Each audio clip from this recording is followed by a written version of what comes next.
In ancient Greece, the practice of older males serving as mentors to young boys in exchange for sexual favors was a common practice. This practice was prevalent, however, norms and attitudes did vary greatly amongst different Greek city-states. It was part of the culture in Sparta, but in Athens, laws were passed to prohibit pederasty and homosexuality, leading to great controversies. All of this and more will be present in today's video. However, don't forget to subscribe to the channel. Pederastia, which means boy love, was the most popular kind of same-sex partnership amongst privileged males in Greece. It was a relationship between an elderly man and a young man. A boy was not regarded a man until he could grow a full beard. Erastes was the name given to the older man in Athens. He was to educate, defend, love, and serve as a role model for his eromenos, who would be rewarded for their beauty, youth, and potential. Such a theory is supported by archaeological artifacts discovered throughout the years, such as a bronze plaque depicting an older guy carrying a bow and arrow while grabbing the arms of a younger man carrying a goat, and the boy's genitals are exposed in the plaque, prompting specialists to interpret this and other such evidence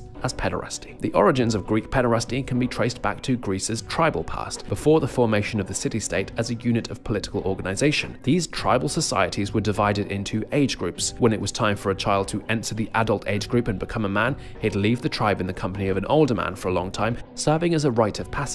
This older man would teach the youth about Greek culture and adult responsibilities. During the emergence of the city-state, or polis, the rite of passage experienced by Greek boys in the tribal prehistory of Greece evolved into the well-known form of Greek pederasty. Greek boys no longer left the neighborhood, but instead matched up with older men within the municipal limits. These men, like their predecessors, had an educational and instructive role in the lives of their young companions. Similarly, they shared a sexual relationship with their sons. Penetrative sex, on the other hand, was viewed as humiliating to the passive partner and outside of the socially acceptable standard. In ancient Greece, sex was generally understood as pleasure and dominance rather than the participant's sexes. According to Dover, pederasty was not considered gay conduct because the man would be in a dominant role while his disciple would be in a passive one. Intercourse between two people of the same gender was not totally viewed as a homosexual union because one party would have to take on a passive role and thus would no longer be considered a man in terms of the sexual union. But Hubbard and James Davidson believe that there is scant evidence that a guy was labeled effeminate just for being passive in sex. For example, in Aristophanes' comedy The Knights, the low-born protagonist explicitly admits to being a passive partner. An extensive social code governed the mechanics of Athenian pederasty.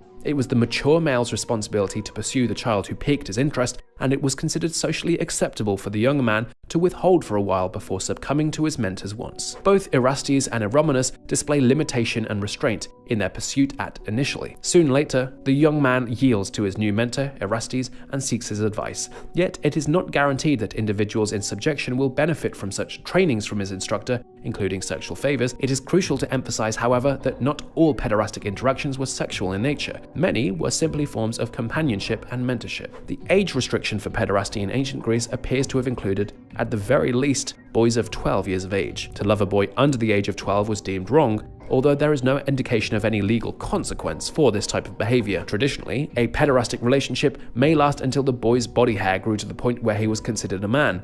As a result, even though these interactions were more transient, the effects on people engaged were long-lasting. In ancient Spartan marriages, the bride wore short hair and was clothed as a male. George Devereux proposed that this was done to ease the husband's transition from homosexual to heterosexual partnerships. This characterizes these pederastic interactions as developing rather than sexual and intimate, as with a woman. Because of the power imbalance between an older dominating male and a younger submissive guy at the period, homosexuality was considered as normal and necessary. But when two males of similar ages had a similar relationship, this was considered taboo and even wicked. In the setting of pederastic city-states, the ancient Greeks were the first to describe, examine, establish, and systematize pederasty as a social and educational institution. It played a vital role in civic society, the military, philosophy, and the arts. Scholars disagree on whether pederasty was widespread across all social levels or was primarily associated with the aristocracy.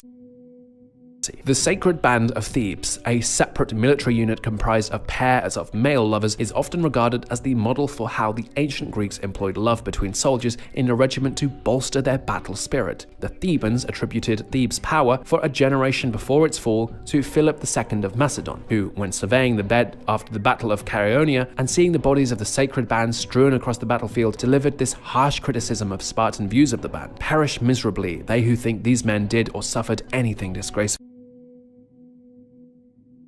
According to Plutarch, Parmenides thought Homer's Nestor was inept at leading an army. When he recommended the Greeks to rank tribe and tribe, he should have linked lovers and their adored. When dangers approach, members of the same tribe have little regard for one another, but a band formed by friendship founded on love will never be broken. These relationships, mirrored in tales from Greek mythology, such as Achilles and Patroclus' heroic romance in the Iliad, were supposed to improve morale and bravery owing to the desire to impress and protect their partner. Many Greek historians documented such relationships in philosophical discourses, as well as in offhand remarks such as Philip II of Macedon's recorded by Plutarch. It is not only the most warlike peoples, the Spartans, Boeotians, and Cretans, who are the most susceptible to this kind of love, he says.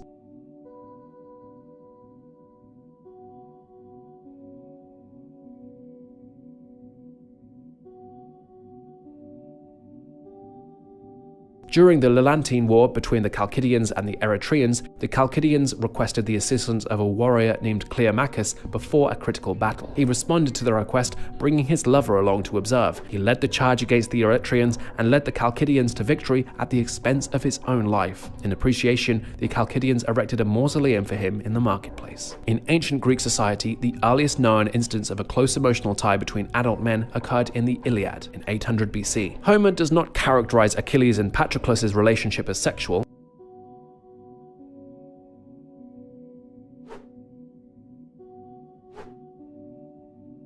The ancient Athenians emphasized the alleged age difference between the two by depicting Patroclus with a beard in paintings and ceramics, whilst Achilles is clean-shaven, despite the fact that Achilles was a godlike figure in Greek society. This caused a schism amongst elites such as Asclepius and Pausanias about which to regard as Orestes and which as Erymanos, because Homeric tradition portrayed Patroclus as elder, but Achilles as stronger. It has been highlighted, however, that portrayals of characters on pottery do not resemble reality and may cater to ancient Athenians' aesthetic standards. Others, such as Xenophon, believed Achilles and Patroclus were merely good friends. Achilles was named Orestes by Asclepius in the tragedy Myrmidons because he avenged his lover's death despite the god's warnings that it would cost his life. Yet, the character of Phaedrus in Plato's Symposium claims that Homer highlighted Achilles' beauty, which would qualify him as Erymanos rather than Patroclus. During Plato's time, some people believed that homosexual sex should be avoided under any circumstances. Plato himself finally grew to believe this. He once said that same-sex lovers were significantly more blessed than ordinary individuals. He even granted them an advantage in his epic race back to heaven, their mutual love refeathering their mottled wings. He afterwards appeared to contradict himself. In his ideal city, homosexual sex will be treated the same as incest, he writes in his final, posthumously released work, The Laws. He insists that it is against nature, labeling it utterly unholy, hateful to the gods, and the ugliest of ugly things. Well, that's it for today's video. I hope this video was helpful to you. Kindly share your thoughts in the comments, like this video, and remember to subscribe to the channel. Thanks for watching, and we'll see you in the next one.